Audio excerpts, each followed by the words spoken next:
de Deus derramar, mas só podes fruir o que estás a pedir quando tudo deixares no altar. Quando tudo perante o Senhor estiver e todo teu ser Ele controlar, só então hás de ver que o Senhor tem poder quando tudo deixares no altar.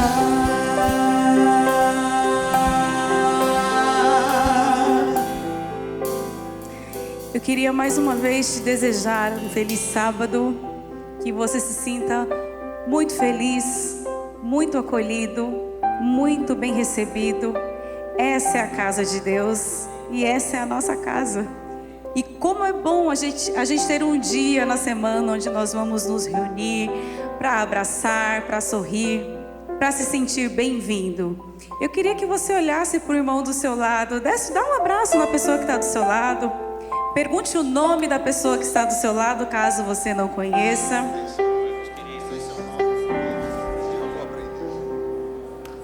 O reino de Deus, ele é feito de pessoas. Nós brevemente iremos para uma eternidade onde nós vamos conviver e amar pessoas. E a gente precisa começar a se acostumar com isso aqui.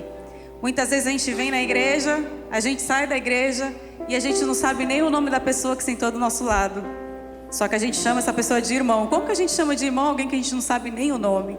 Então vamos começar a praticar isso. Essa madrugada foi um pouquinho estranha.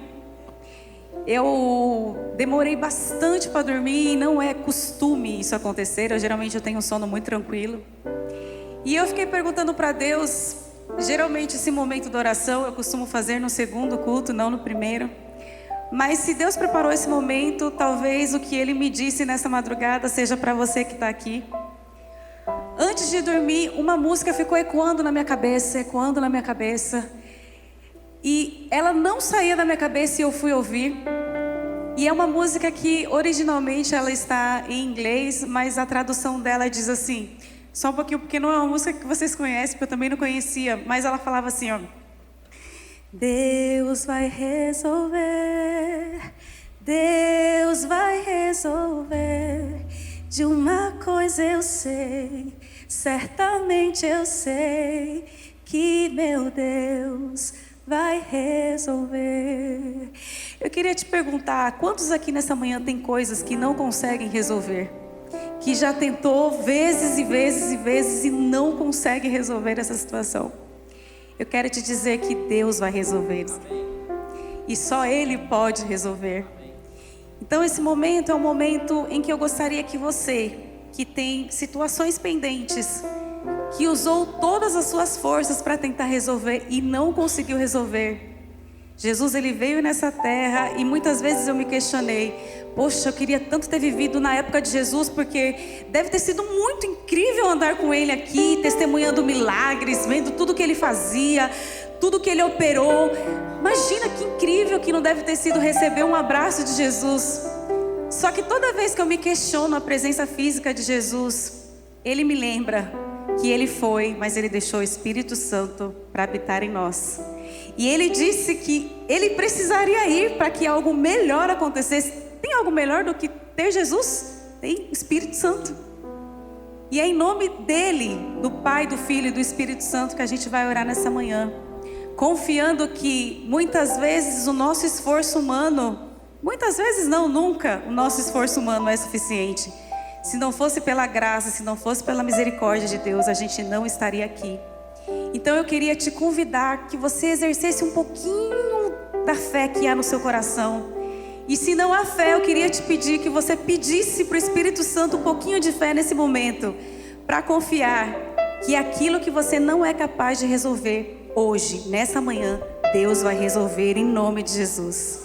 E eu vivo por isso, eu creio nisso. Não há doença que Ele não cure, não há problema que Ele resolva, não há divórcio que Ele não restaure, não há família destruída que Ele reúna novamente. E eu gostaria de te lembrar nessa manhã, exerça a sua fé, porque Jesus está com você, o Espírito Santo habita em você. E Ele está doido para ouvir a sua oração, Ele está doido para te responder. E Ele só precisa que você abra o seu coração nessa manhã e entregue tudo. Não deixa nada aí não. A gente cantou sobre tudo diante do altar, porque a gente sempre segura um pouquinho, mas Ele está pedindo tudo. Então entrega, deixa aí, entrega na mão de Deus. Feche seus olhos neste momento. Querido Deus, nós estamos aqui, Pai. Queremos te agradecer por este sábado, queremos te agradecer pela vida, queremos te agradecer pela saúde. Queremos te agradecer porque nós temos um fôlego de vida e que incrível é poder ter mais um sábado, a oportunidade de te adorar e de lembrar que o Senhor é o Deus do impossível e que o Senhor vai restaurar tudo que precisa ser restaurado e que o Senhor vai resolver tudo aquilo que a gente não é capaz de resolver. Nessa manhã eu queria entregar no teu altar e apresentar a ti as vidas aqui que estão com problemas de saúde física, Pai. Oh Deus, eu sei que o Senhor não fica feliz quando seus filhos sentem dor. Então, por favor, Senhor, nós te clamamos humildemente, confiando mais uma vez na Tua graça, na Tua misericórdia. Traga cura física para quem precisa disso. Querido Deus, queremos entregar no Teu altar as pessoas que estão com dores na alma, dores nas emoções. Essa dor muitas vezes é silenciada. E é uma dor que só o Senhor conhece, mas Espírito Santo, eu creio em Ti. E eu sei que o Senhor conhece o coração de cada um aqui, que o Senhor quer restaurar, nessa manhã ainda, a vida, o coração e as emoções dos que aqui estão, Pai. Então entregamos isso nos Teus pés, entregamos isso no Teu altar. Pai, nos dê forças para colocar diante de Ti tudo aquilo que tem nos afastado de Ti. Eu sei que o Senhor quer nos se relacionar com a gente de uma maneira muito pessoal, de uma maneira muito individual. E eu te agradeço porque a gente não merece essa relação, mas o Senhor faz questão de ter, porque nós somos filhos amados. E que nessa manhã ninguém saia daqui com dúvida de que o Senhor morreu por ele também. Independente dos erros, das falhas, o Senhor morreu, o Senhor ressuscitou e o Senhor vive para a glória de Deus. Pai, entregamos tudo a Ti nessa manhã, em nome de Jesus, em nome de Jesus, em nome de Jesus, amém. Cante. Quando tudo perante o Senhor estiver e todo teu ser Ele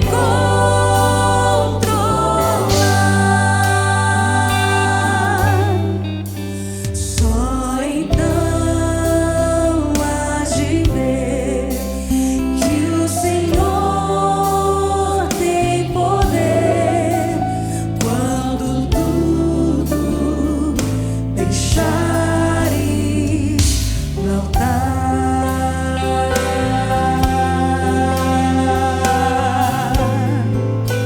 Eu posso ouvir um amém bem forte? Amém. Glória a Deus.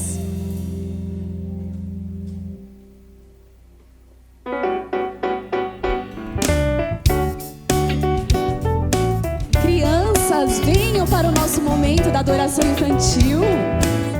Vamos, crianças. Cadê as crianças dessa igreja?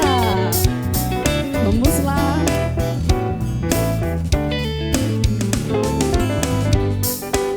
Muito bem. Venham, venham, venham.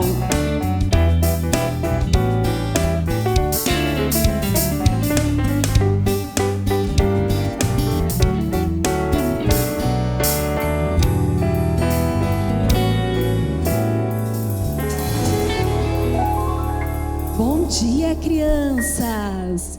Feliz sábado! Tudo bem com vocês? Graças a Deus, né? Vocês já tiveram medo de alguma coisa? Vocês têm medo de alguma coisa? Já? Alguém aqui já teve medo de trovão? Quando dá aquela chuva forte, vem aquele relâmpago e dá aquele estouro forte? Eu já me assustei na minha casa assim. Alguém aqui já teve medo de ficar sozinho? Sim! Alguém aqui já teve medo de escuro? E, nossa, todo mundo aqui já passou algum medo, não é verdade? E vocês sabiam que os discípulos também tiveram medo? Sim, é isso que eu vou contar para vocês. Mas através da história que eu vou contar para vocês, Jesus ensinou para eles que nós não devemos temer quando Jesus está conosco. Hoje eu tenho uma assistente aqui que vai me ajudar a contar a história. Pode pegar, Bruna. Certa vez, Jesus e os discípulos entraram num barco. E Jesus disse para os discípulos: vamos para o outro lado do lago. E eles vinham navegando, velejando, deixa aqui quietinho, velejando tranquilamente. Mas a palavra de Deus diz que veio uma forte tempestade, uma chuva forte, um vento muito forte, e o barco começou a sacudir e entrar água dentro do barco, e os discípulos ficaram com o quê? Desesperados, com muito medo. E onde que Jesus estava? Jesus não estava no barco? A palavra de Deus diz que Jesus estava dormindo. Jesus estava num soninho tão gostoso, com a cabeça recostada no travesseiro. Será que Jesus roncava? Quem acha que Jesus roncava? Você acha? Será que ele estava assim, bem gostoso? Será que ele estava fazendo assim? Pode ser, né? Pois é, ele estava dormindo numa paz. E os discípulos desesperados, e o barco quase virando, e a água entrando dentro do barco. E eles gritaram: Jesus, nós vamos morrer. Jesus, ele acordou. E ele disse: acalme-se águas, acalma o vento. E tudo ficou calmo e tranquilo. E sabe quem Jesus perguntou para eles? Aonde está a fé de vocês? E eles ficaram amedrontados e admirados. E pensaram: quem é esse, o qual as águas e o vento obedece? E com isso, eles aprenderam que nós temos que ter fé. Que quando vem as tempestades na nossa vida, mesmo que não seja uma chuva forte ou um vento, mas as tempestades em forma de problemas, muitas vezes na escola, quando temos um familiar doente em casa, ou desemprego na família, são tempestades, problemas que muitos de nós enfrentamos, mas que nós temos que crer a confiança que quando Jesus está no nosso barco, Ele apazigua e acalma toda a tempestade. Por isso, nós não temos que temer. Amém? Vamos confiar no Senhor. Vamos exercitar a nossa fé, que quando vir uma situação assim, você clame ao Senhor e fala: Senhor, eu estou com medo, me ajuda, porque eu sei que o Senhor vai apaziguar essa situação. Todos creem assim? Amém. Vamos orar então? Posição para oração. Senhor Jesus, nós te louvamos pela oportunidade de estarmos na tua casa, Senhor, e de aprendermos nesta manhã que quando o Senhor está no barco, pode vir a tempestade que for, pode vir o problema que for, o Senhor acalma, o Senhor cuida de nós, o Senhor nunca nos abandona em nenhuma situação. Nós te louvamos e te agradecemos, em nome de Jesus, amém.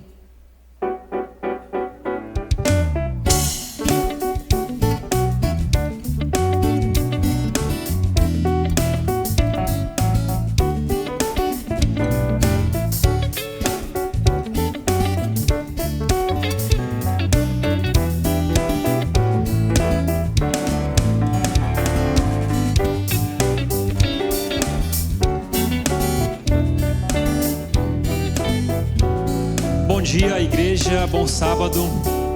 Que bom ter a sua companhia neste sábado tão especial e feliz para nós como comunidade, onde a gente tem o grato privilégio de recebermos mais uma irmã mais uma pessoa, mais uma alma, mais alguém que Deus tem trabalhado ao longo de 20 anos.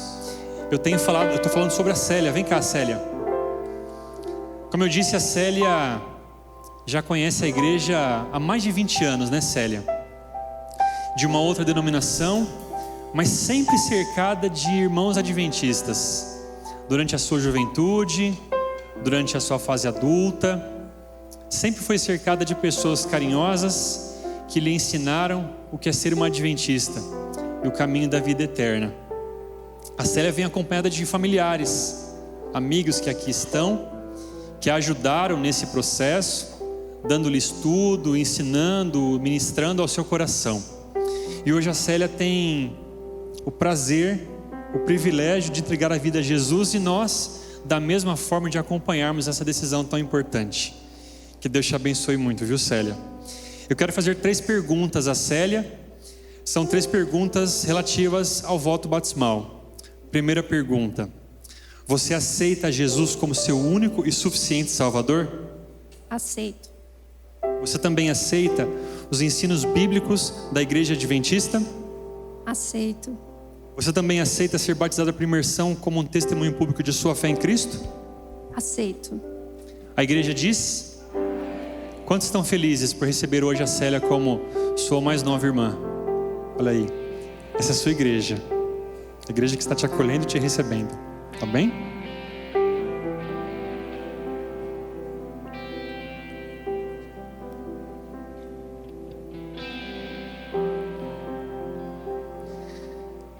Célia, é uma alegria para nós e para o céu.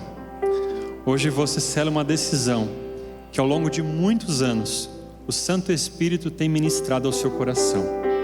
E hoje, para que você seja adotada na família de Deus, receba o perdão dos seus pecados pelo sangue de Cristo e também receba o Espírito Santo como um penhor da vida eterna. Eu te batizo em nome do Pai, do Filho, do Espírito Santo, e a igreja diz...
Feliz sábado, igreja. Que sábado de alegria, que bom estar com você aqui.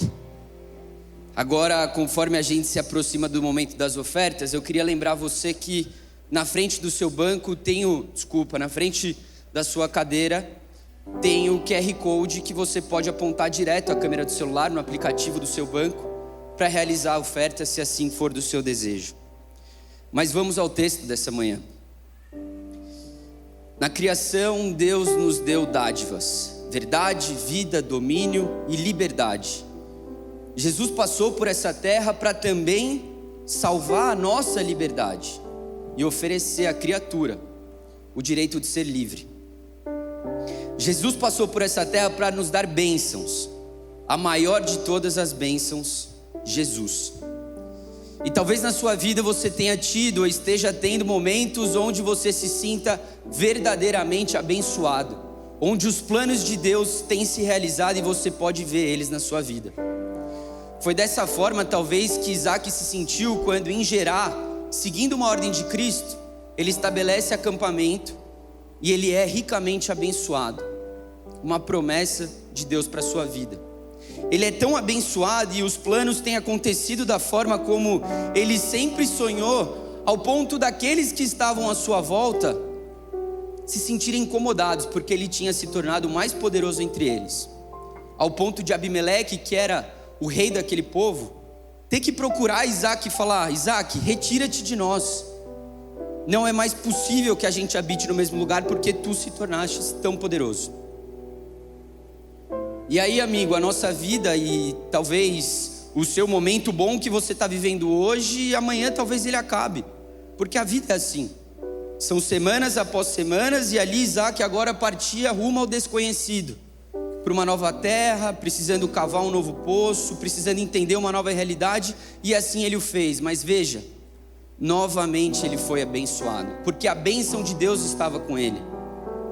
E a bênção de Deus, ela não é limitada a pessoas, ou a situações, ou a conceitos, ou a bênção de Deus vai até aqui. Não, a bênção de Deus é maior do que a gente pode imaginar. Mas perceba, a bênção de Deus vem de um lugar de amor e não de um lugar de barganha ou negociação. Se você veio hoje com interesse de negociar com Deus ou barganhar com Deus, talvez essa não seja a hora certa para fazê-lo. A bênção de Deus vem de um lugar onde Ele ama e Ele quer abençoar. Então Abimeleque se dirige a Isaac. E mais uma vez, quando ele está sendo abençoado, vem de novo aquele antigo inimigo ao encontro dele. Pô, mas agora que tudo estava dando certo, agora que as coisas estavam caminhando na minha vida, quantas vezes os Abimeleques da nossa vida nos reencontram? E mais uma vez aparecem a incerteza do que está por vir. Deus não age só na prosperidade, Deus age também na dificuldade. E veja, na verdade o que Abimeleque queria fazer não era travar uma nova guerra ou expulsá-lo novamente. Abimeleque queria cravar uma nova aliança com Isaac, porque ele viu a bênção que Deus tinha na vida daquele homem. Deus é um Deus de bênçãos, Deus é um Deus de amor. E eu te pergunto se você tem conseguido ver a bênção de Deus na sua vida, ou se a dificuldade tem transformado a sua visão ao ponto de você não conseguir perceber, ou então a prosperidade tem feito você achar que isso é fruto do seu próprio serviço, do seu próprio esforço. O fato é, Deus não é um Deus de barganha, Deus é um Deus de amor. E há apenas um caminho para que essa adoração aconteça: é com um coração quebrantado e com o reconhecimento de que, independente da situação, se for um momento onde as coisas estão indo mal, se for um momento onde as coisas estão indo bem, Deus está trabalhando. E é a partir desse reconhecimento, com um coração de adoração, que a oferta é prostrada e um altar entre você e o seu Criador é construído.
Amém.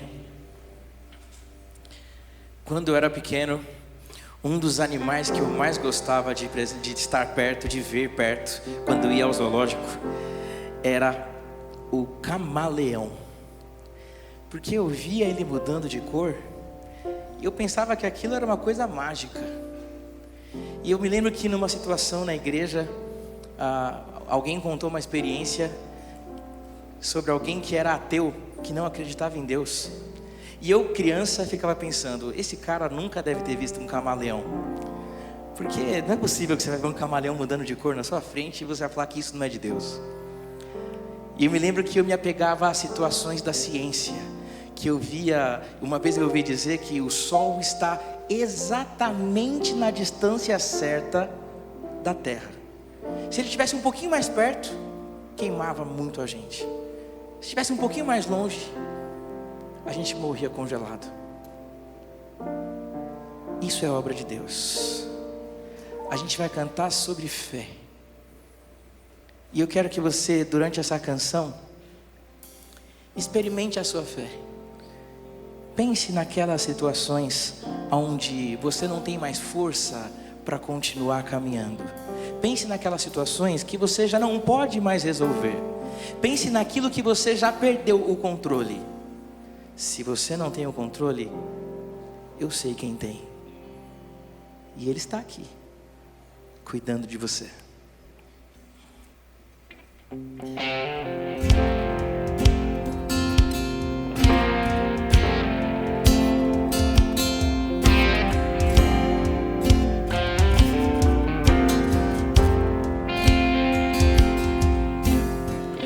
Não vivo pelo que vejo, eu vivo pelo que creio. Minha esperança está num Deus que nunca perdeu. Sim, eu vivo pela fé. Sim, eu vivo pela fé. Que fé é essa? A fé que faz milagre, que muda a história. É que põe gigantes no chão, é nela que eu creio. A fé que faz milagres, que muda a história, que muda a história. A fé que põe gigantes no chão, é nela que eu creio.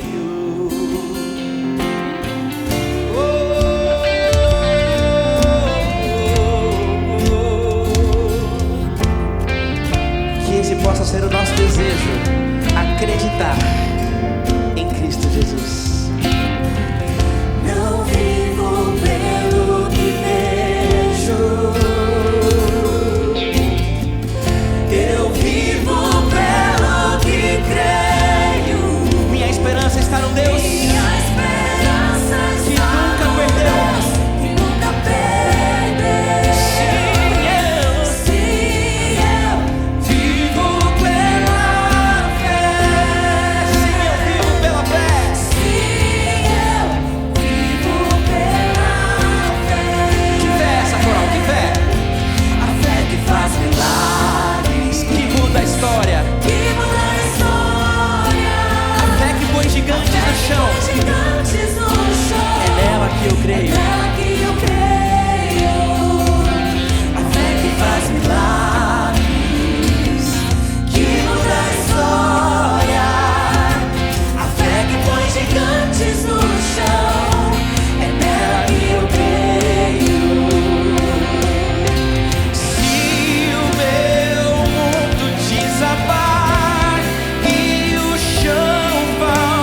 Ele está contigo. Tu estás comigo, meu Deus. Senhor, que a gente possa ter fé em Ti, Pai. Quando não tiver chão para pisar, que a gente possa dar o passo. E no momento que dermos o passo, o Senhor coloca o chão para que a gente pise e ande e corra e viva.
cantar a fé? A fé que muda a história. A fé que põe gigantes no chão. É nela que eu creio. É nela que eu creio. É nela que eu creio. É nela que eu creio. Amém. E nossa fé está firmada nele, naquele que é único e digno de receber o nosso louvor. Pode ficar em pé? Cante com seu coração. Graças eu te dou, Pai.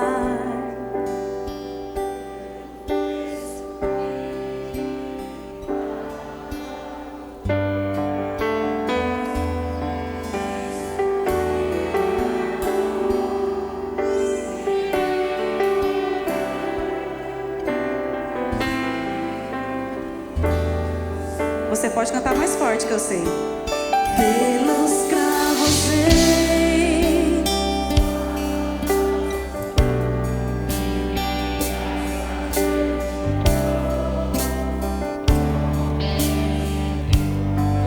lavou minha mente e coração, me deu perdão, restaurou minha comunhão.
Pode se assentar. Obrigado pela sua companhia. Obrigado porque você entoou a sua voz conosco. Esse grande coro que é a Igreja Central de São Paulo. Muito feliz em estar de volta. 2 semanas de férias. E quando você ama a igreja em que você está, as férias parecem uma eternidade. Não vi a hora de terminá-las. E que bom estar aqui. Eu visitei outras igrejas durante o meu período de férias, mas nada como estar na sua casa, na igreja que você tanto ama, com as pessoas que você tanto admira. Que gostoso é poder entoar esses louvores, ser preenchido e ser renovado enquanto estamos aqui. Eu quero chamar o nosso orador de hoje. Você sabe que durante o mês jovem, nós temos recebido convidados muito especiais. E hoje eu tenho a alegria de apresentar o meu amigo, pastor Edmur. O pastor Edmur estava me contando que a esposa dele, na época sua namorada, a Isadora, foi batizada aqui, em 2011. E quando ainda éramos alunos de teologia, ele tinha o privilégio de visitar a sua namorada e, de quebra, visitar esta igreja tão especial. O pastor Edmur foi meu colega de turma. Nós pertencemos à 95ª turma do teológico.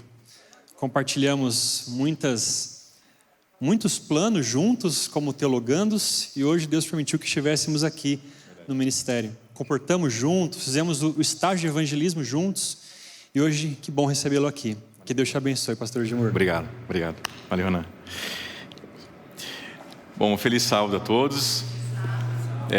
Realmente foi uma alegria receber esse convite. Agradecer ao pastor Renan, pastor Andrei também, participando com vocês desse mês especial. E foi assim mesmo. Eu conheci a igreja de vocês por volta de 2010, 2011. O André se lembra dessa época. E foi uma alegria muito grande poder sentar no final do ano de 2011, no banco mais ou menos aqui, na época que tinha os bancos, e ver a minha futura esposa se batizando aqui nesse tanque. Ela mandou um recado, ela disse para vocês que ela sente saudade dos cultos de quarta-feira, porque ela sempre, na correria da faculdade, ela separava um tempinho para estar nos cultos de quarta e ela sentia ali com calma a presença de Deus. Bom, eu quero fazer com você uma breve oração e pedir a Deus mais uma vez a bênção dele para esse momento. Meu Deus e meu Pai, nesse momento nós queremos mais uma vez pedir para que o Senhor venha nos dar a plena consciência de que o Senhor vai falar com a gente e, a despeito das nossas imperfeições, que o nosso coração escute a sua voz e que teu Espírito Santo tenha liberdade de falar de modo individual com cada coração. Nossa mente é sua, fale conosco. Oramos assim em nome de Jesus. Amém. Bom, eu queria que você pudesse abrir a sua Bíblia no livro de Efésios. Efésios é um livro onde Paulo trata de alguns assuntos importantes para a fé, principalmente num contexto em que a igreja que ele está falando é uma igreja multicultural. Então ele vai tentar nas suas conversas com essa igreja, na sua carta, ele vai tentar trazer assuntos que tragam a sua igreja para a essência daquilo que é a caminhada com Jesus Cristo e a vida com Deus. Então, eu vou ler para você o início da carta, do capítulo 1 até o verso 1, capítulo 1, verso 1 até o verso 14. São 14 versos. Então, eu vou pedir bastante a sua atenção, e se você puder me acompanhar na leitura, vai ser ótimo. Efésios capítulo 1, do verso 1, e eu vou ler com você até o verso 14.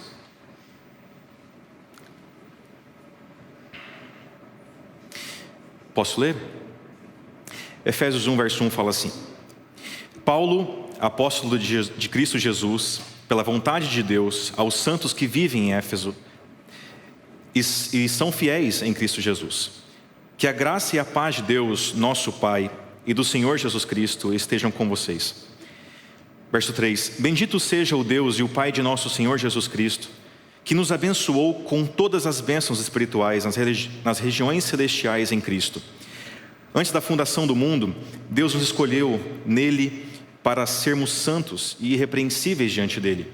Em amor nos predestinou para ele, para sermos adotados como seus filhos, por meio de Jesus Cristo, segundo o propósito da sua vontade, para louvor da glória de sua graça, que ele nos concedeu gratuitamente no amado. Nele temos a redenção pelo seu sangue, a remissão dos pecados segundo a riqueza da sua graça, que Deus derramou abundantemente sobre nós em toda a sabedoria e entendimento. Ele nos revelou o mistério da sua vontade, segundo o seu propósito, que ele apresentou em Cristo, de fazer convergir nele, na dispensação da plenitude dos tempos, todas as coisas, as do céu como as da terra. Em Cristo fomos feitos herança, predestinados segundo o propósito daquele que faz todas as coisas, conforme o conselho da sua vontade, a fim de sermos para louvor da sua glória, nós, os que antemão esperamos em Cristo. Nele também vocês, depois que ouviram a palavra da verdade, o evangelho da salvação, tendo nele também crido, receberam o selo do Espírito Santo da promessa. O Espírito é o penhor da nossa herança, até o resgate da sua propriedade, em louvor da sua glória. Amém. Veja, quando você lê um trecho, uma porção de texto de Paulo, que tem 14 versos, é óbvio que você tem muita coisa para falar. Então eu vou tentar selecionar algumas coisas importantes desse texto para nós nessa manhã, para abençoar a nossa vida. A primeira delas é que Paulo ele usa uma expressão muito importante para começar a entender esse texto. A primeira delas é que ele diz para nós que todos nós, quando nós recebemos a vida em Cristo, quando a gente aceitou a graça de Cristo em nossa vida, nós já fomos abençoados com todas as bênçãos espirituais. Então, o verbo está no passado, porque isso acontece mesmo. Quando você entrou para o reino de Deus, Deus não mediu, Deus não duelou com o seu caráter, Deus não reteve do céu o que Ele gostaria de te dar. Mesmo que Ele tenha te dado isso de modo embrionário, como uma semente plantada no seu coração, mas essa semente, as bênçãos espirituais, elas foram colocadas na sua vida de um modo promissor, abundante em potencial. No dia em que você recebeu Cristo, o reino de Deus, o poder do céu na sua vida, Deus te abençoou com todas as bênçãos espirituais. E eu vou destrinchar um pouquinho isso aqui. Quando você quer definir uma palavra na Bíblia, ou entender um conceito de uma palavra, você tem que voltar para onde ela aparece primariamente. Então, se você quer saber o que é amor, vê onde essa palavra aparece primeiro. Se você quer definir o que é fé, vê onde ela aparece primeiro. Então, se você quer definir o que é bênção, vê onde ela aparece primeiro. Então, Gênesis 1 é onde aparece bênção pela primeiríssima vez. E curiosamente aparece por 3 vezes. Deus abençoou primeiramente os animais, depois o ser humano e depois o templo.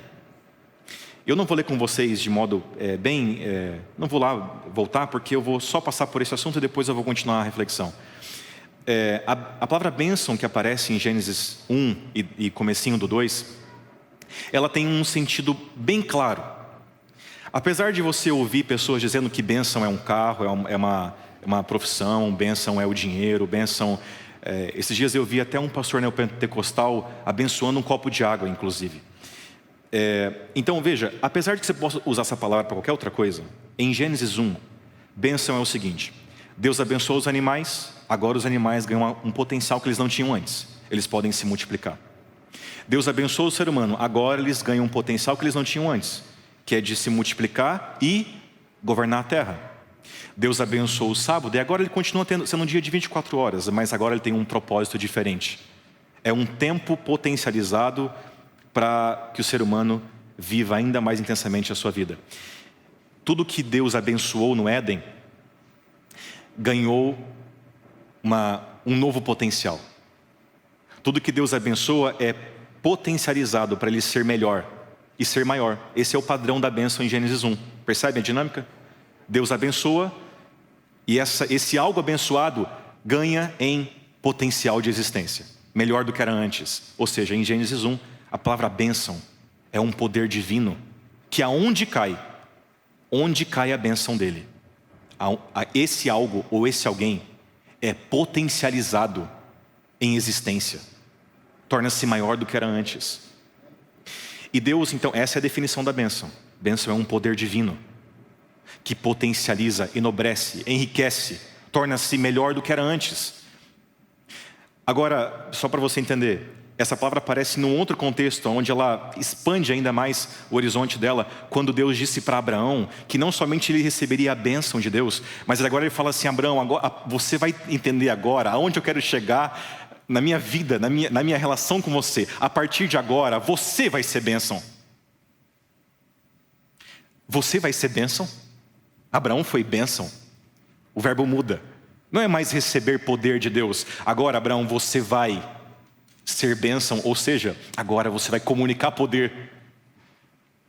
Aonde você pisar a planta do seu pé, ali, as coisas, as pessoas, elas serão potencializadas, elas são melhores do que antes. Por quê? Porque você agora recebeu o poder de ter poder. É o poder de ter poder. Você vai ser o que eu sou. Você vai fazer o que eu faço. E eu não vou restringir, olha só o pensamento, irmãos. Eu não vou restringir você de ser como eu. Eu vou dar para você a minha identidade. Eu vou dar para você os meus pensamentos. Eu vou dar para você os meus desejos. E você será nessa terra como eu sou. Isso não faz todo sentido quando você olha para o Novo Testamento?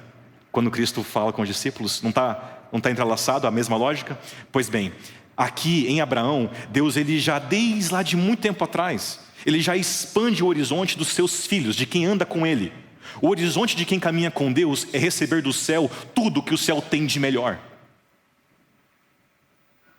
Andar com Deus, viver com Ele, não é caminhar com Deus que controla aquilo que Ele te dá, que de algum modo Ele fica calculando, lutando com o seu próprio ego, achando que se Ele te dá muito, você pode, quem sabe, se achar o próprio Deus. Não, Deus conhece os seus filhos.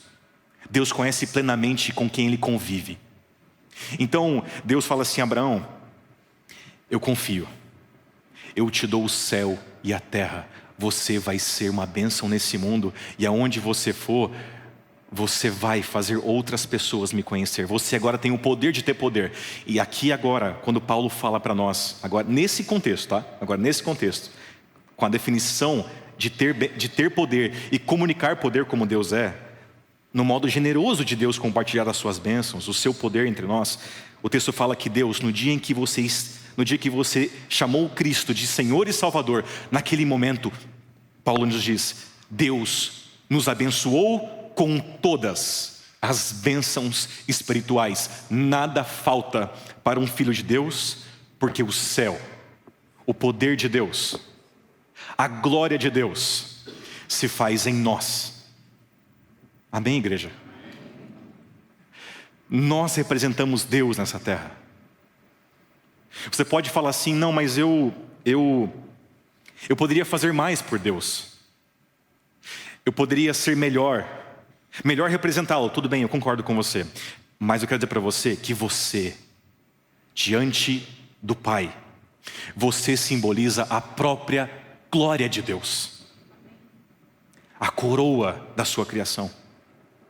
Então Deus, de novo, quando Deus ele olha para nós, a despeito das nossas imperfeições, Deus nos escolheu para nos dar todas as bênçãos espirituais. E Deus faz isso por nós, não por causa de quem você é, do que você fez, ou o que você pode fazer. Porque quase em cada verso do texto que nós lemos nessa manhã, quase em cada verso, você percebe uma íntima relação da nossa alegria, do nosso contentamento, da nossa felicidade, do nosso prazer de ser filho de Deus? Pelo fato de que nós temos isso em Cristo. Perceberam o texto quando nós estávamos lendo? O texto fala assim, por exemplo, que a gente recebe as bênçãos em Cristo. Em outro momento ele fala assim que Deus nos escolheu nele. Um pouquinho mais para frente fala que nós somos adotados como seus filhos por meio de Cristo. E pelo seu sangue fomos remidos. E todas as coisas convergem nele. Percebe a ligação? Tudo que está aqui, nessa primeira porção de texto da carta de Efésios, todas as bênçãos, tudo que há de bom que acontece, é porque nós, não nós, mas nós temos aquele. Nós estamos enxertados, como João fala, na videira.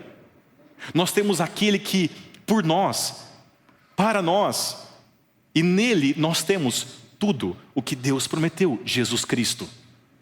Então, o texto basicamente está dizendo assim, olha, Paulo fala assim, irmãos, o céu abriu-se para você. Nova vida em Cristo. Nós estamos unidos com Cristo. É indissociável. Você e Cristo é uma pessoa só. Você não pode conceber a vida cristã, a vida em Deus sem Cristo. Ele e você é carne e unha. E nós estamos ligados em Cristo de duas maneiras, principalmente. A primeira delas é que nós estamos legalmente ligados a Ele.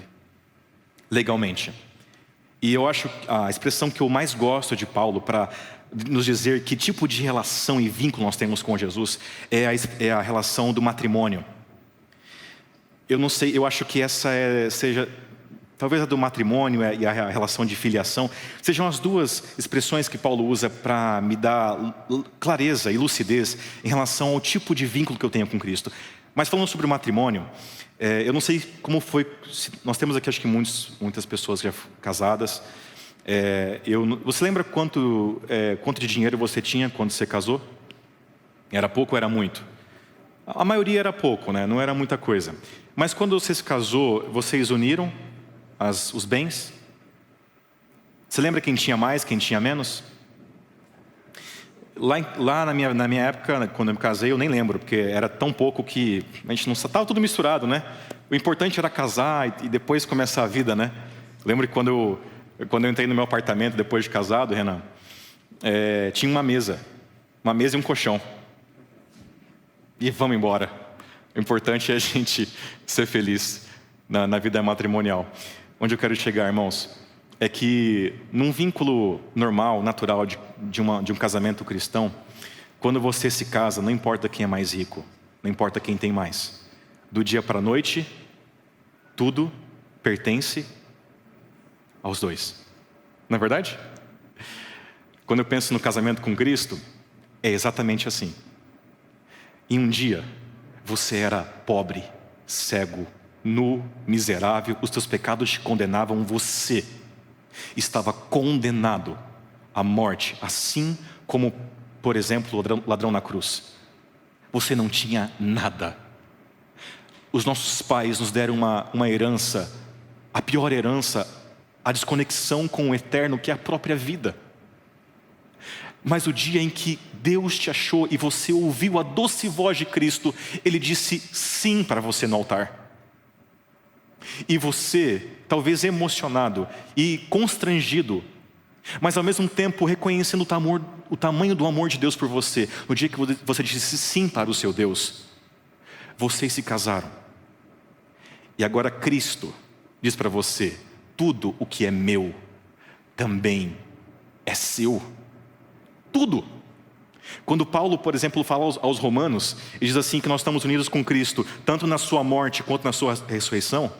O que ele quer dizer ali é que nós, quando Cristo morre por nós e nos substitui, é como se nós estivéssemos morrendo na cruz. E nós estivéssemos pagando o nosso erro.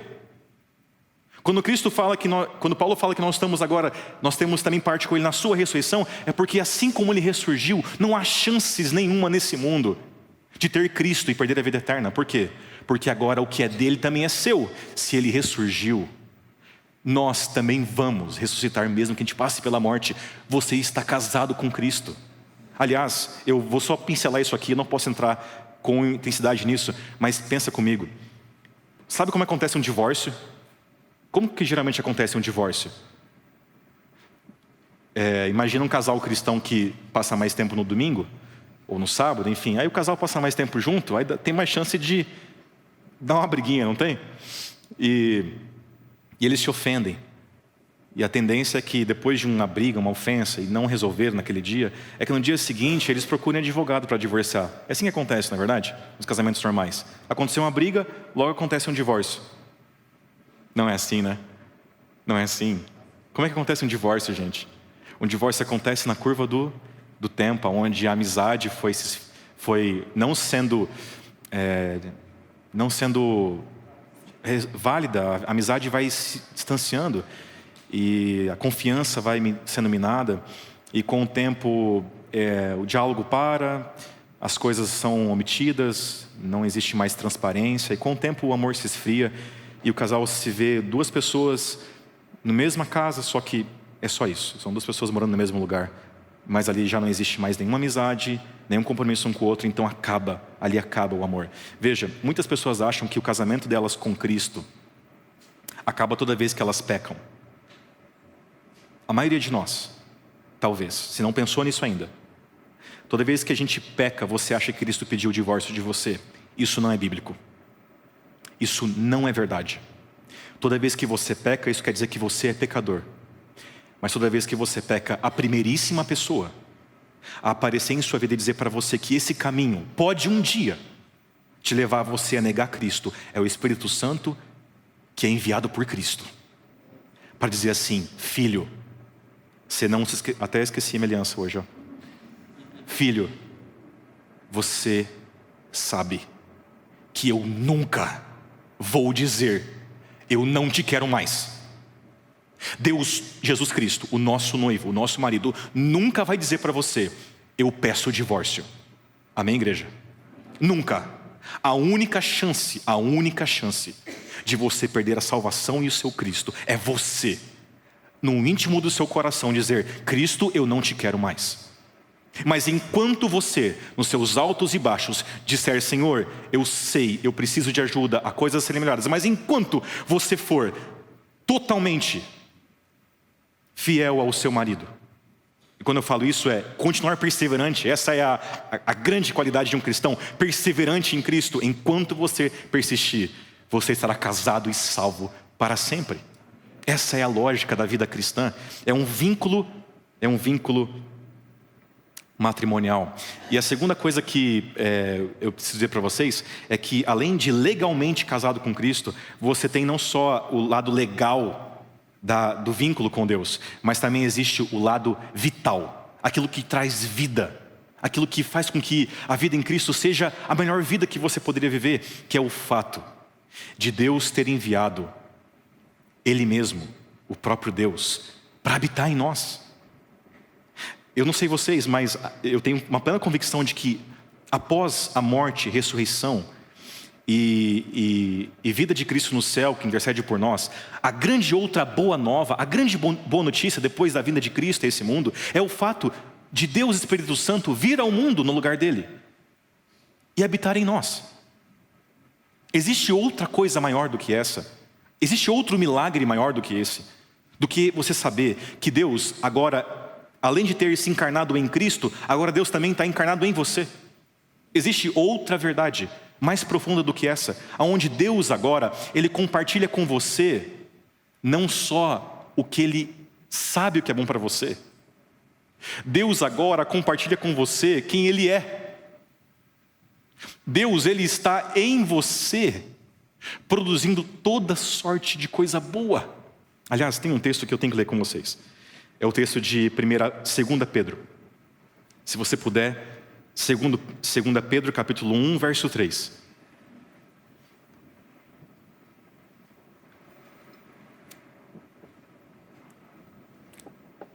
Segunda carta de Pedro, capítulo 1, verso 3. Eu leio assim: pelo poder de Deus, nos foram concedidas todas as coisas que conduzem à vida e à piedade, pelo pleno conhecimento daquele que nos chamou para a sua própria glória e virtude.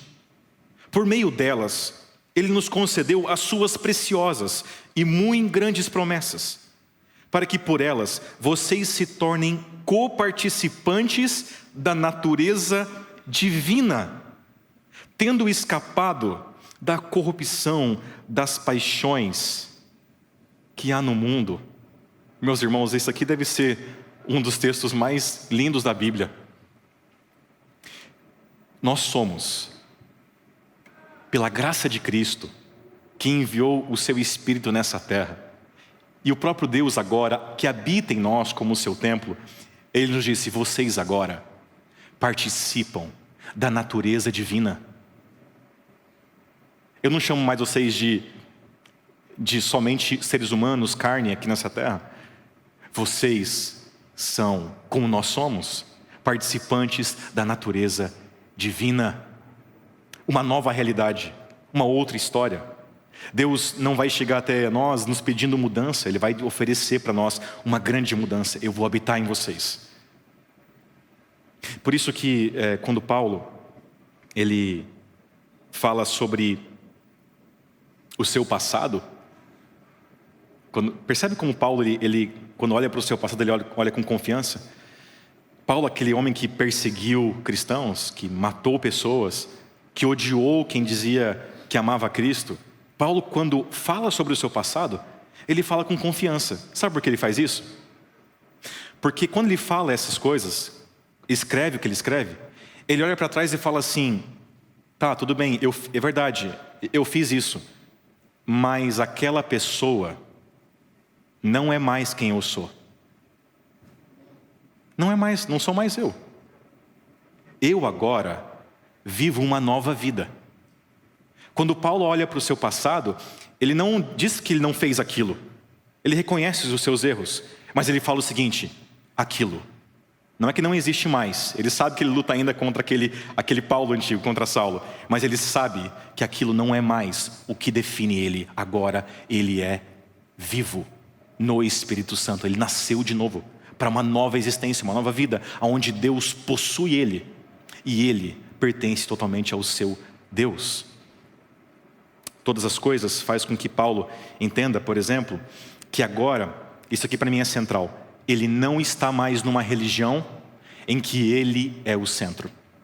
E talvez isso é o que faz muita diferença para quem gostaria de entender a salvação e viver a sua salvação. Eu digo para vocês uma coisa: durante alguns anos eu tive muita dificuldade de entender a minha salvação, e eu infelizmente convivi durante muito tempo com a incerteza da minha salvação. E eu digo isso para vocês não porque eu não levava a sério a minha fé, mas porque durante muito tempo eu confiei em mim para me salvar. Eu sempre olhava para aquilo que eu fazia como referência daquilo que me dava segurança para minha salvação, até o dia que eu tive que aceitar duas coisas. A primeira é de que, mesmo em Cristo, eu não sou bom. Eu não sou bom. Eu não posso olhar para mim como referência da minha salvação. Enquanto eu olhei para mim como referência da minha salvação, eu sempre me senti perdido. No máximo um tempo salvo, uma semana, um mês, mas toda vez que eu caía eu me sentia completamente perdido. Enquanto eu olho para Cristo como a suprema fonte da minha salvação, nem um dia mais da minha vida eu duvido da minha salvação. Por quê? Porque Ele é perfeito em tudo que Ele fez, e Ele é suficiente para me dar a certeza da minha convicção, da minha salvação. Veja, outra coisa que aparece nesse texto não é só como ou em que base nós recebemos as bênçãos de Deus. Eu disse para você que nós recebemos a bênção de Deus de modo legal e vital. Mas o texto fala também sobre o que são as bênçãos de Deus. A primeira aparição do que é a bênção de Deus aqui, ou o modo como ela se expressa em sua vida, é o fato de você, lá no verso 5, nós lemos que em amor, Deus nos predestinou para Ele, para sermos adotados como seus filhos. Veja, aqui eu preciso dizer uma coisa para vocês em relação à adoção. Quando Deus ele nos chama para ser filhos, Ele quer dizer talvez algumas coisas para nós. A primeira delas é que o pai, enquanto ele vive, ele sempre vai entregar mais do que o filho pode entregar para ele. Nós temos pais aqui, né? Pois é, então pais, é o seguinte: o seu filho nunca, em hipótese alguma, talvez em raras exceções, ele vai te entregar mais do que você deu para ele. Porque é muito tempo entregando e a qualidade do que você entrega está envolvida no amor paterno. Então a gente não pode esperar que os filhos entreguem para nós na mesma intensidade, no mesmo tamanho, durante tanto tempo como você entregou para ele. Então um filho não consegue retribuir tudo aquilo que um pai consegue entregar. Deus também não é diferente conosco. Deus, ele sempre vai entregar mais para os seus filhos do que os seus filhos conseguem entregar para ele.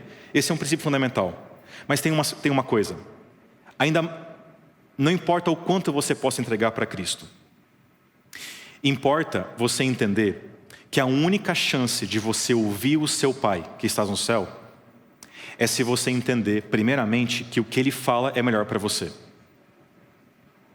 Só que a condição de você ouvir Deus como o melhor que você poderia ouvir não é só saber que Ele sabe o que é melhor para você, é saber que você tem um vínculo de amor com Ele. Eu lembro de uma história que um amigo meu, já um pouco mais maduro, ele confidenciou para mim e falou assim: Edmur, eu tenho um filho adolescente, e quando eu me deparei com uma situação em casa, eu vi que meu filho estava ficando viciado no jogo online que ele estava jogando. E adolescente é muito intenso, ele não consegue entender muitos os limites, nem sempre consegue perceber quão longe ele foi. E então ele falou assim: Edmur, chegou uma hora que eu não conseguia mais, por mais que todo mundo percebia que ele alterou o comportamento, que ele perdeu já a mão, né, do que ele está fazendo, ele não queria nos ouvir. Então ele falou uma coisa para mim que eu nunca mais vou esquecer em relação à paternidade, em relação a como ser um pai nas horas mais difíceis de um filho. Ele falou assim: Edmur, eu tentei convencer ele por vários argumentos. Eu tentei dizer várias coisas que poderiam convencê-lo do erro dele. E aí ele falou assim, mas nada convencia ele. Até o dia que ele percebeu que aquele vício dele estava afetando a relação dele com o pai. Aquele problema, aquilo que ele gostava demais, estava se colocando frontalmente com o vínculo de amor que ele tinha com o pai. E nessa história, o pai tinha um vínculo de amor com o filho. Foi um pai que construiu uma história com o filho. E quando chegou um momento do filho entender que o comando do pai tinha valor, e o comando do pai era inteligente, era para a sua segurança, o filho não escolheu a voz do pai, porque ele mudou de desejo. Ele não ouviu a voz do pai porque de repente ele falou, não gosto mais do jogo. Ele ouviu a voz do pai porque ele sabia que o pai amava ele. E aquele problema estava afetando a relação do filho com o pai. Bom, eu acho que aqui está um princípio fundamental do vínculo que Deus tem conosco. O princípio é o seguinte: o filho só vai conseguir ouvir a voz do pai, não porque o pai sabe mais do que ele, mas quando o filho tem a certeza de que o pai ama ele. O pai só consegue fazer com que o filho escute a sua voz se o pai garantir uma história de amor com o seu filho, um vínculo de confiança. É por isso que quando Deus nos chama de filho, Ele fala assim: filho, é óbvio que eu sei o que é melhor para você, porque eu não somente sou mais velho do que você em eternidade, como também eu te criei e eu conheço todas as coisas. É claro que eu sei o que é melhor para você. Qualquer pessoa em sã consciência que entenda quem Deus é, sabe que o que Ele diz é melhor, é mais sábio. Só que também Deus sabe que nós não vamos escutar Ele se Ele não tiver com você um vínculo, uma história de amor que cative o seu coração. Então a coisa mais importante que Deus Ele faz conosco é te dar evidências de que Ele te ama. A coisa mais importante que Ele faz é atrair o seu coração para um vínculo eterno de relacionamento com Ele. Por quê? Porque sem esse vínculo você não escuta a voz dEle. Você vai achar que você é melhor. Você vai achar que a sua razão é melhor do que a dEle. Porque muitas vezes a gente age como um adolescente que tem um vício. E a gente não percebe a nossa cegueira. Mas Deus, Ele sabe como se aproximar de você. Ele sabe como te conquistar. E quando Deus nos chama de filho, aqui eu percebo que Ele está provocando em mim uma bênção. Ou me entregando uma bênção. Uma bênção espiritual. Eu nunca vou poder retribuir o quanto Ele faz por mim, mas Ele sempre faz por mim como um filho. Quem é pai aqui sabe o que eu estou falando. A gente entrega para o filho, sem limites. A gente espera que ele seja maior do que a gente foi. A gente espera que ele cresça e seja muito feliz. Nosso Deus te vê assim também. E por fim, Deus também tem uma outra bênção nesse texto. Ele fala que Ele nos redimiu. Nós temos o status de filhos e nós também temos um status que Deus nos deu, que é o estado daquele povo que foi redimido. E a expressão redenção, ela tem a ver com a libertação de um cativeiro. Nós fomos libertos de um cativeiro. Essa expressão, ela me lembra talvez duas coisas. A primeira delas, quando Deus tirou você da onde você estava, quando Deus nos tirou do nosso pecado, Ele primeiramente libertou você de você mesmo. De novo, eu repito, a falsa religião, a religião que não produz os frutos do Espírito Santo, a religião que corrompe a sua relação com Deus, é aquela onde você é o centro e Cristo é alguma coisa. Esse é o tipo de religião que tem o potencial de você ser um cristão e inclusive duvidar da sua salvação. O que parece muito estranho, né? A religião onde você é o centro é a religião onde você não consegue ter paz. Porque a referência é os seus erros e seus acertos. E tem mais uma coisa. A religião onde você é o centro, ela não permite espaço para o domínio de Cristo.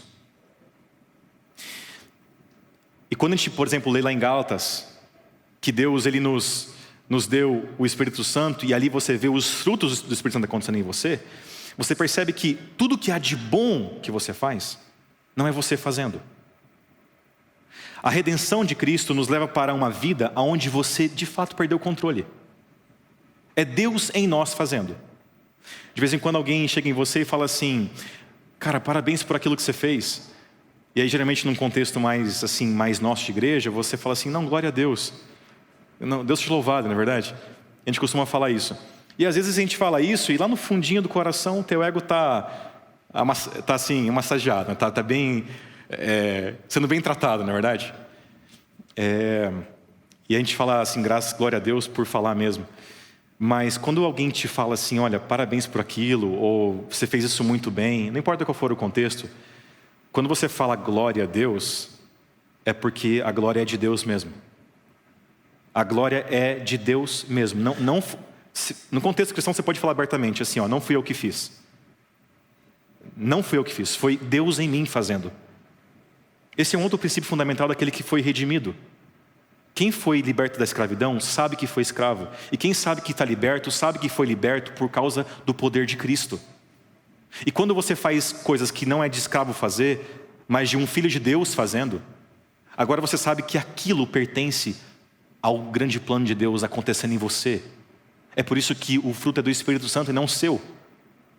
João fala assim, o que é carne é carne. O que é espírito é espírito. A carne só produz obras da carne, o Espírito Santo só produz obras do Espírito Santo. Ou seja, não sou eu fazendo, é Deus em mim fazendo. Eu não consigo nem explicar para você. Deixa eu fazer uma outra pergunta. Alguém te perguntou se você é cristão? Assim, mas numa conversa direta, assim, não de modo superficial. Alguém te perguntou assim, frente a frente, você é cristão? O que você geralmente responde? Você é cristão? O que você diz? Há pelo menos duas respostas para essa pergunta. A primeira delas é o seguinte. Olha, aquela resposta semi-humilde, né? Eu estou tentando. Eu estou tentando ser cristão. Uma outra segunda resposta é do tipo, com certeza. Sim, eu sou cristão. Aquela convicção. Na primeira resposta, eu estou tentando ser cristão, ela tem um problema. O problema é que, em essência, se você é filho de Deus, não tem como você tentar ser filho. Ou você é filho, ou você não é filho. Se você está casado com Cristo, não dá para falar que você está tentando se casar. Ou você está casado, ou você não está, não é verdade? Então, quando a pessoa fala, estou tentando ser, quer dizer que ela está tentando, de algum jeito, confirmar ainda o fato de que ela é. Ela tem que fazer alguma coisa para convencer ela de que ela é um cristão. Então tem um problema teológico aqui. A segunda resposta do tipo, sim, eu não posso ter dúvida sobre esse assunto, eu sou cristão, com certeza eu sou. Ela também pode ter um problema. É do tipo assim, com certeza, poxa vida, olha quem eu sou, olha o que eu tenho feito. Olha a minha história. Não é possível que as evidências não digam que eu sou um cristão. Eu tenho certeza disso. Ou seja, é como se fosse aquela confiança na sua história. Pode ser que esse seja um caso, mas eu vou dizer para você qual seria a melhor resposta para essa pergunta. A resposta talvez seria assim: olha, eu vou te dizer uma coisa. Por incrível que pareça, eu sou cristão. Eu não sei nem como explicar. Porque é um milagre tão grande eu ser cristão, que eu só posso dizer, glória a Deus. Porque se eu te falasse de onde que eu vim, quem eu fui, e como Deus tem me conduzido, eu só posso dizer, é um milagre eu ser cristão. Amém, igreja? É um milagre. De onde nós viemos, para onde nós chegamos, isso é um completo milagre na sua vida. E isso só acontece. E agora eu preciso encerrar. Isso só acontece porque o texto nos diz que nós caminhamos e vivemos com Deus na lógica daqueles que, no verso 13. Aliás, eu vou ler o verso 13 e o verso 14 na primeira pessoa, seguindo a lógica de que eu sou cristão por um milagre. Eu leio assim, verso 13. Eu também, depois que ouvi a palavra da verdade, o evangelho da salvação, tendo nele crido, eu recebi o Espírito Santo da promessa. O Espírito Santo é o penhor da minha herança, até o resgate da sua propriedade, em louvor da sua glória. Olha, eu não sei como tudo tem acontecido em minha vida, mas eu posso te dizer, o dia que eu ouvi, o quê? A palavra da verdade, o dia em que Deus rasgou o céu, alcançou meu coração e eu ouvi o evangelho da salvação, e o dia em que Deus me deu força para crer em Cristo, eu recebi o Espírito Santo. Um profundo milagre. Deus habitando em mim, me dando todo o poder do céu na terra para eu ter uma nova vida. E agora o Espírito Santo é o penhor, ou seja, Ele em mim é a segurança, é a certeza da minha herança em Cristo. Irmãos, deixa eu dizer uma coisa para vocês, eu encerro. O céu, o nosso Deus, de novo, não vai duelar com o seu próprio ego, Deus não é vaidoso no ponto de reter o céu para você. Deus nos deu tudo e mais um pouco, para que cada um de nós, como filhos, herdeiros de Cristo, a gente nessa manhã se renda mais uma vez aos pés dele e diga: Senhor, eu quero viver completamente para o Senhor. Não há outra vida melhor. Para mim a vida é Cristo. Ele é meu lucro, o morrer para mim é lucro, porque em Cristo eu encontrei tudo aquilo que eu buscava. Tudo que eu preciso está na gloriosa graça que eu recebi do meu Senhor Jesus Cristo. Deus te abençoe, que Deus te guie e que você entenda, você tem o céu inteiro à sua disposição, Deus está contigo, seja forte e Deus vai te guiar eternamente. Amém. Deixa eu orar com você. Meu Deus e Pai, nessa manhã te agradecemos mais uma vez por Cristo, porque nele, por ele, através dele, nós temos todas as bênçãos espirituais. Nós estamos casados com Cristo, somos filhos de Deus Pai, e o Senhor nos libertou eternamente de um cativeiro, e agora, pelo milagre eterno, nós não somos mais de nós mesmos. A velha vida já passou, E a nova no Espírito Santo se faz o Deus presente em nós. É um milagre completo. Te rendemos a nossa vida, ó Deus. Habita em nós, hoje e sempre. Em nome de Jesus. Amém.